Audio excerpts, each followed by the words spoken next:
Bien, chers amis, bonjour.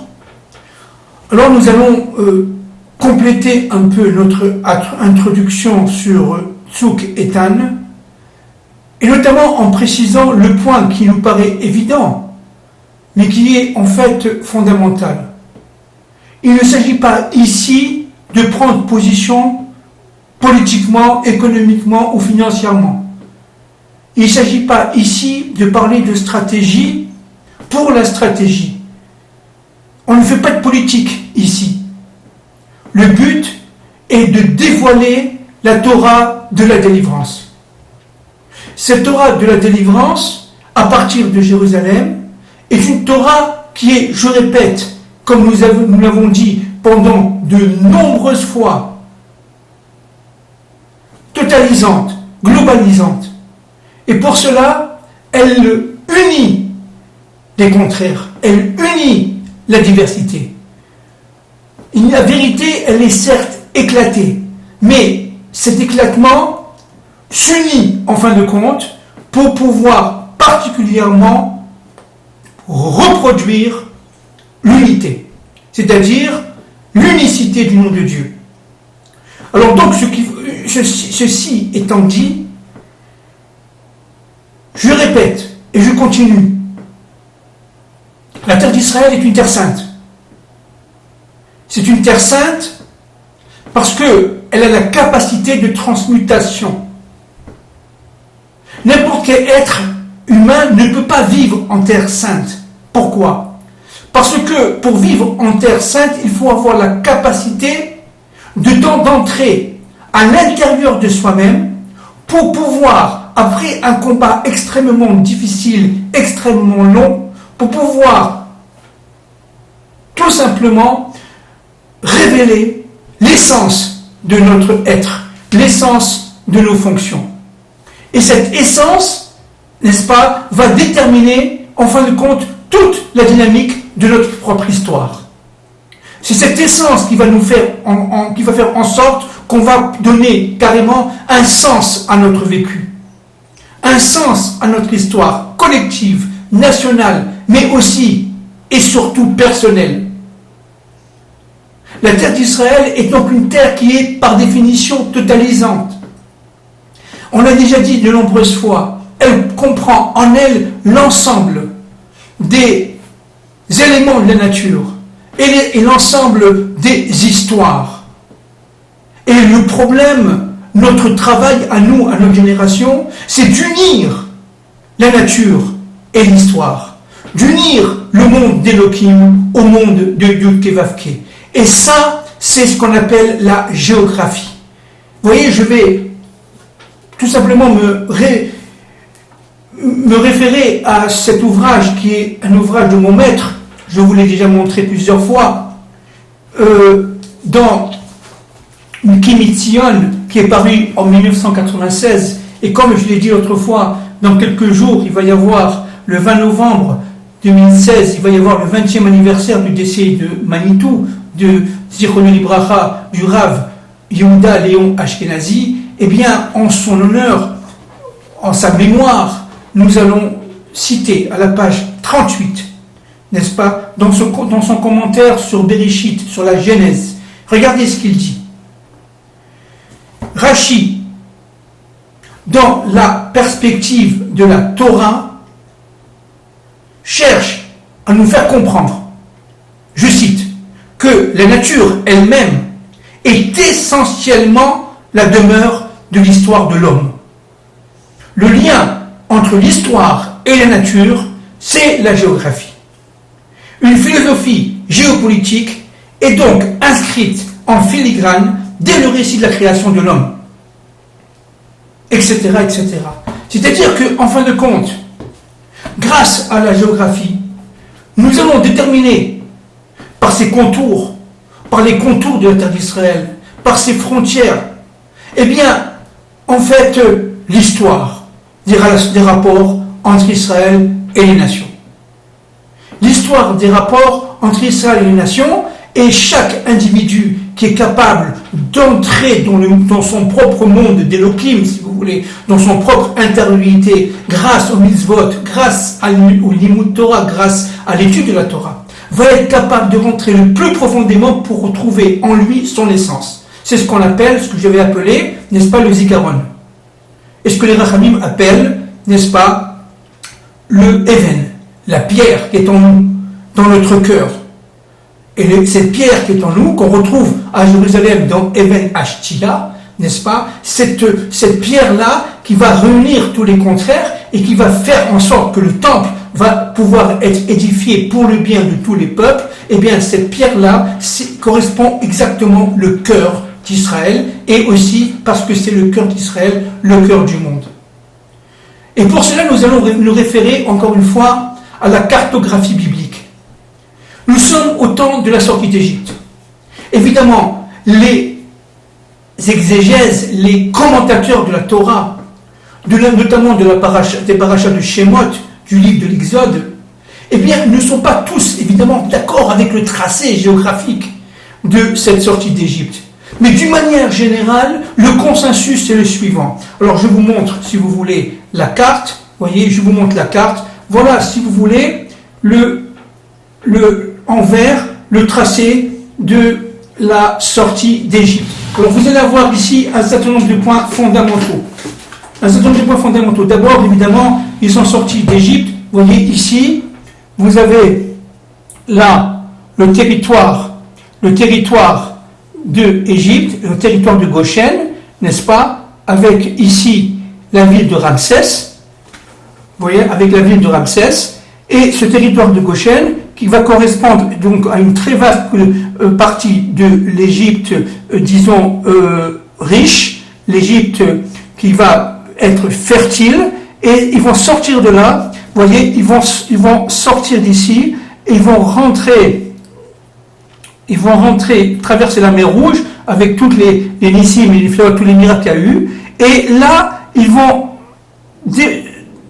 voyez, longer la frontière, ici, avec la mer, vous voyez, et ils auraient dû normalement rentrer en terre d'Israël, mais ils ont fait la faute, évidemment, des miraglim, et ils sont le 9 av de la deuxième année de la sortie d'Égypte, et à partir de ce moment-là, vous voyez, ils vont rentrer, longer et rentrer en territoire d'Édom, en territoire de Moab, en territoire d'Ammon et de Moab, en territoire, évidemment, de Zichron Melech Haïmori, des Émoréens, etc., etc.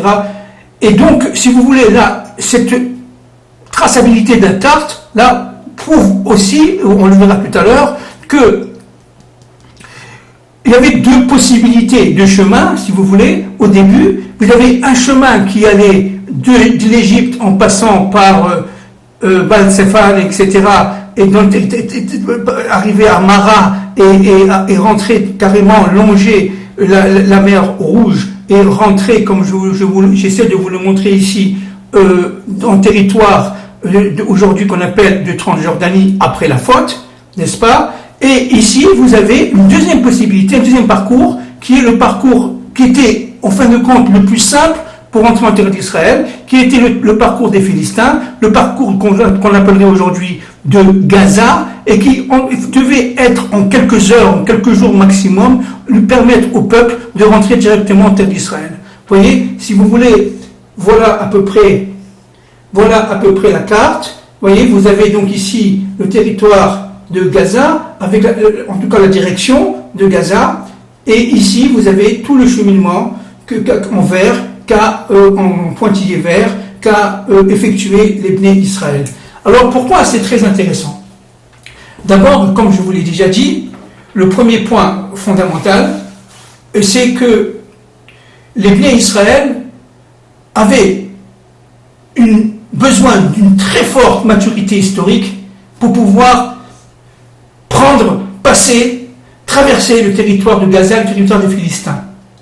Les Philistins étaient un peuple qui était un peuple conquérant, qui avait conquis, c'était si vous voulez, des marins, et donc ils avaient conquis la terre, et notamment le territoire qu'on appelle aujourd'hui le territoire de Gaza. Et à cette époque-là, ils avaient aussi la ville de Beersheba et la ville d'Ashkelon, etc. On le verra la plupart du temps, enfin les prochaines fois.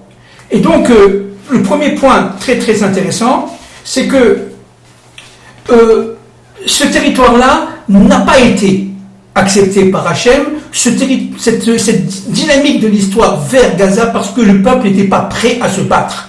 Il fallait attendre la fin de l'histoire. C'est une terre de Gaza qui est une terre extrêmement sainte, extrêmement spéciale. Elle correspond, on le verra après, à l'universalisme le plus pur possible. Et donc, à partir de ce moment-là, évidemment, vous avez vu le combat, les Philistins qui savaient, dans les autres mondes, évidemment, que les Hébreux allaient la parcourir, ils ont tout de suite empêché. Comme aujourd'hui, n'est-ce pas, ils empêchent encore Israël de récupérer ces terres. Et cela pour le bien de l'humanité. Le deuxième parcours est un parcours qui a été, certes, très difficile, qui a duré 40 ans après la faute des explorateurs, et qui a entraîné le peuple du côté est de la terre d'Israël d'aujourd'hui, ce qu'on appelle aujourd'hui la partie transjordanienne, la Transjordanie, qui était, elle, à cette époque-là, habitée par différents peuples. Voilà, je me réfère à un autre livre qui est extrêmement ancien. Vous voyez, je vous le montre en français, des frontières sûres et reconnues, n'est-ce pas, qui est paru dans les années 1970. Donc, vous voyez, ça fait quand même pas mal de temps, et qui utilise des cartes extrêmement explicites et qu'on va utiliser pour comprendre un peu l'ampleur du combat. Vous voyez, regardez, là, nous sommes ici au temps du premier temple. Regardez un peu, là, en rouge, tout en rouge, vous voyez, tout en rouge, vous avez le territoire d'Israël qui est ici, en rouge. Voilà, je le montre là, vous voyez. Voilà, je le montre là, qui est en rouge. Et vous avez ici, vous voyez, à l'ouest, à l'est, à l'ouest vous avez Gaza, à l'est vous avez le territoire d'Édom, le territoire d'Ammon et de Moab, et le territoire après des Amoréens, etc., etc. Vous voyez, cette histoire-là de la Transjordanie ont été, à ce moment de Moshe, si vous voulez, conquis, et les territoires qui ont été conquis, notamment de Zichron, Melech Haïmouri et Og Melech Bashan, et bien le territoire de Bashan, etc., ont été, si vous voulez, pris par les deux tribus ennemies d'Israël, des Hébreux de l'époque, au temps de Moshe, la tribu de la tribu de Gan, d'accord, la tribu de Gad, la tribu d'Éphraïm, la tribu de Gad, la tribu de Ménaché, ok, et la moitié de la tribu de Ménaché, et la tribu de Rouven. Je répète, Rouven, la moitié de la tribu de Ménaché, et la tribu de Gad. Et donc ces deux tribus ennemies, ok, se sont installés avec l'accord de Dieu, avec l'accord de Moshe, évidemment, sous condition de participer à la guerre avec leurs frères pour la conquête de la terre d'Israël. Et donc, vous voyez, ce territoire-là, ce sont des territoires qui sont, pour l'époque, extrêmement fertiles. Ils correspondent donc au côté prospérité totale, presque, de la terre d'Israël. Elles font partie intégrante de la terre d'Israël, mais, un point fondamental, il ne fallait pas envahir et se battre contre les Édom, Édom étant le descendant, évidemment, d'Ésav, le territoire d'Édom, qui correspond aujourd'hui au sud-est de la Transjordanie. Lorsqu'on va vers Élat, ce sont les montagnes qui sont du côté d'Élat. Et donc, plus on monte et plus on tombe dans Moab et Ammon, et plus évidemment, on arrive vers le nord, qui sont des terres extrêmement fertiles qui correspondent à la prospérité. Alors vous voyez, autant que Gaza correspond, si vous voulez, à l'universalité, donc le côté ouest, et le côté est d'Israël, qui aujourd'hui, la Jordanie, correspond à une prospérité la plus expansive, la plus universelle possible. Et c'est pour ça que cette terre d'Israël, qui correspond à chaque millimètre carré, évidemment, à un monde, et qui est capable de faire transmuter l'ensemble des mondes à partir de sa propre géographie, de sa propre superficie, eh bien, il est évident que tout le combat va être par la récupération de ces terres. Et notamment, la terre dite de Gaza, il ne s'agit pas encore une fois d'un problème politique ou d'un problème militaire, il s'agit d'un problème de Torah de la délivrance. Je répète, ok? Il s'agit tout simplement, et c'est fondamental, de donner à la terre d'Israël toutes ses capacités de sauvegarde et d'assurer l'ensemble des fonctions qui sont la sienne. Et pour cela, il faut qu'il y ait le peuple hébreu, comme nous l'avons déjà dit, avec les points masculins et les points féminins, le peuple hébreu qui s'installe sur cette terre. Et c'est pareil pour la partie transjordanienne d'aujourd'hui, où véritablement le peuple devra s'installer à la fin des temps de l'histoire. Alors regardez, ce qui est très intéressant, c'est que à partir de ce moment-là, au moment, par exemple, de l'affaire de la discussion de la déclaration Balfour, n'est-ce pas, en 1917, 1918, voyez, au moment de la déclaration de Balfour, nous sommes donc, si vous voulez, en pleine discussion entre le mouvement sioniste et le mandat britannique, n'est-ce pas, en 1917, n'est-ce pas? Est-ce que les territoires de l'Est, ça veut dire de Gaza, et de l'Ouest, c'est-à-dire d'aujourd'hui la Transjordanie, font partie ou pas de Eretz Israël? Regardez, vous voyez, en rouge, vous allez voir, on le voit très très très précisément, que la partie droite et la partie, c'est-à-dire qui correspond à la Transjordanie, la partie Est et la partie Ouest correspondent à Gaza, n'est-ce pas, les mandataires du mouvement sioniste, notamment le docteur Chaim Weizmann, ont demandé aux Anglais de bien vouloir recevoir ces terres-là, qui évidemment, eux, ils le savaient, parce qu'ils avaient étudié, ils avaient compris, ils avaient reçu même des Kadosh Baruch Hu, qu'en fin de compte, la terre d'Israël était une terre qui doit être totalisée et globalisante, pour pouvoir, évidemment, encore une fois, pour le besoin et pour la prospérité de toute l'humanité, pour pouvoir avancer. Regardez, si vous voulez, ici, c'est très intéressant, le mandat britannique, regardez, tout ce qui est en rouge correspond au territoire de la Palestine de l'époque, c'est-à-dire de l'Israël, n'est-ce pas? Et regardez comme elle est grande. Vous voyez? Et ce qu'ont fait les Britanniques, c'est qu'ils ont créé en 1922, vous voyez, en 1922, ils ont créé la Transjordanie, c'est-à-dire ce qu'on appelle aujourd'hui la Jordanie, par le traité de Sykes-Picot, et donc ils ont donné, et Israël est devenu, tout simplement, vous voyez ici en rouge, un petit territoire, sans évidemment la partie Est qui était pour Moshe et pour évidemment les maîtres des secrets extrêmement fertiles pour pouvoir développer la prospérité dans le monde entier. Donc voyez comment que Esav, notamment les Britanniques, ont refusé, regardez comment ils ont refusé, d'accord, les propositions des premiers sionistes, du mouvement sioniste de 1918, et ils ont réduit la carte.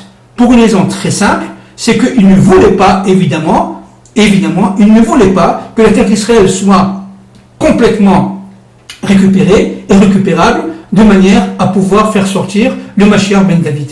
Alors regardez, alors maintenant, en 1947, regardez, après tout ce qui s'est passé, regardez l'action d'Esav, vous voyez en rouge, vous voyez comment le petit pays d'Israël est divisé en fait en trois zones, une zone rouge qui correspond à la zone dite juive, la zone grise qui correspond à un État arabe dit de Palestine, et la ville de Jérusalem, vous voyez, qui est une ville internationalisée. Vous voyez, vous avez vu comment que le combat, comment le combat d'Esav est, encore une fois, encore aujourd'hui, absolument fondamental et permanent. Ils ont tout fait pour empêcher la terre d'Israël d'être elle-même, de manière à ce qu'il n'y ait pas la révélation du Mashiach ben David. Et donc vous allez avoir ici en 1948, en 1949, après la guerre évidemment d'indépendance d'Israël. Vous allez voir la carte d'aujourd'hui, sans compter les territoires qui ont été conquis en 1967.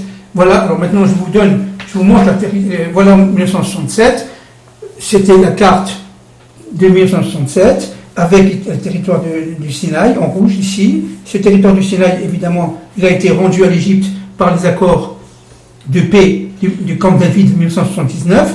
Et donc, voilà aujourd'hui la terre d'Israël. Je vous la montre, si vous voulez, d'une manière extrêmement simple. Voilà la terre d'Israël aujourd'hui, telle qu'elle est aujourd'hui. Vous voyez, voilà la terre d'Israël telle qu'elle est aujourd'hui, c'est-à-dire un territoire relativement homogène, avec des territoires manquants, le territoire à l'est qui correspond au territoire d'Édom et de Moab, d'Ammon et les territoires du nord, et qui sont aujourd'hui partie de la Cisjordanie, de la Transjordanie, et vous avez à l'ouest le territoire, évidemment, de Gaza. Voilà, si vous voulez, ça c'est très très très important pour comprendre l'évolution de la situation. Alors maintenant, regardons un peu plus le territoire qui nous intéresse, le territoire de Gaza.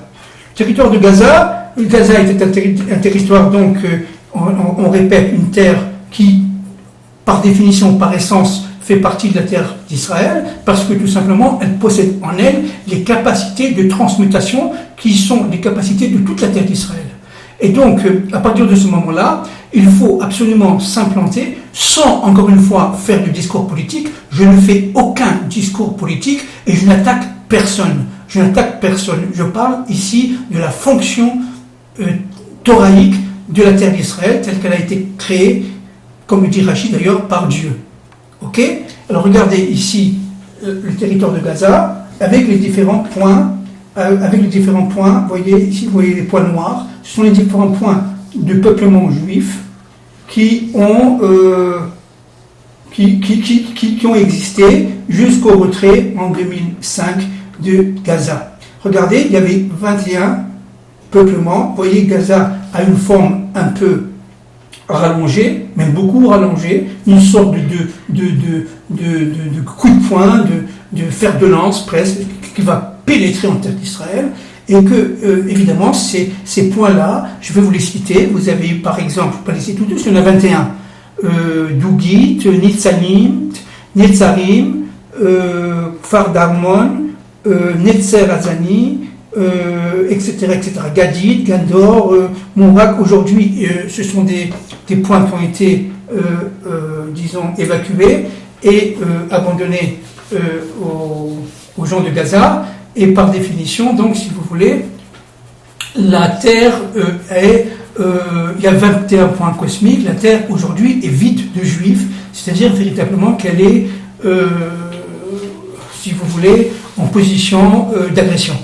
Et donc, ce qui est très intéressant, c'est que au niveau de la carte, vous voyez la carte, ça, nous sommes évidemment à la partie sud-ouest d'Israël, n'est-ce pas? Et donc cette carte-là, qui correspond à Gaza actuel, vous avez en son sein jusqu'en 2005 les 21 implantations juives.